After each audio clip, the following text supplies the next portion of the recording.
Hello అండి. Pre plating చేసి sari box folding చేసిన శారీని ఎలా డ్రేప్ చేసుకోవచ్చు స్టెప్ బై స్టెప్ అయితే నేను క్లియర్గా ఎక్స్ప్లెయిన్ చేస్తాను. ఫస్ట్ స్టెప్ అయితే మనం సెంటర్ ప్లీట్స్ తీసుకొని మిడిల్లో పట్టుకొని అండ్ లోపలికి టక్ చేసుకోవాలి. కట్టిచింగ్ అనేది మనకి లోపల టక్ చేసుకుంటే కరెక్ట్గా ఉంటుందన్నమాట. సెంటర్ ప్లీట్స్ అనేది మధ్యలోకి కరెక్ట్గా వస్తాయి.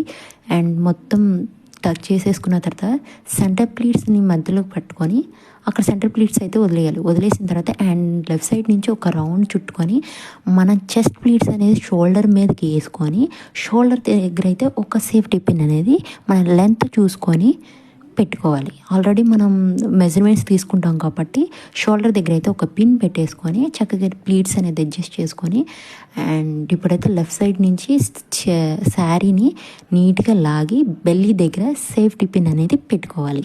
ఫస్ట్ అయితే ఇక్కడ బెల్లీ కింద మనం సేఫ్టీ పిన్ అనేది సెక్యూర్ చేసేసుకోవాలి.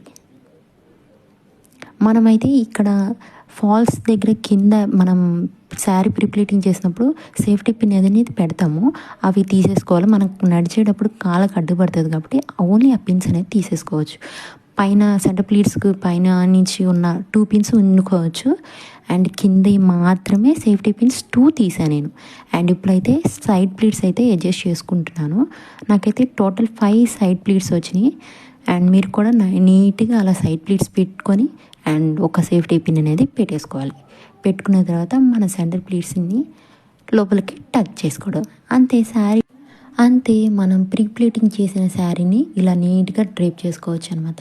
మన చెస్ట్ ప్లీట్స్ అనేది నీట్గా వస్తాయి అండ్ పళ్ళు లెంత్ అనేది నీట్గా అరేంజ్ చేసినట్టు అండ్ సెంటర్ ప్లీట్స్ అనేది మనకి చక్కగా నుంచుంటాయి అనమాట. ఫ్లఫీ ప్లీట్స్ చేసిన నుంచుంటుంది అండ్ ఇలా బాక్స్ ఫోల్డింగ్ చేసిన శారీ అయినా నీట్గా నుంచుంటుంది అనమాట. మనకి ఎక్కడ లేచినట్టు కనపడదు. సో ఇలా మంచిగా అయితే డ్రేప్ చేసుకోవచ్చు. మీరు కూడా ఇలా శారీ ప్రీ ప్లేటింగ్ చేయించుకోవాలి అనుకుంటే నేనైతే విజయవాడలో ఉంటా. స్క్రీన్ మీద ఇస్తున్న నెంబర్కి కాంటాక్ట్ అవ్వండి. అలా ఎవరైనా దూరం నుంచి కొరియర్ చేయాలన్నా కొరియర్ చేయవచ్చు.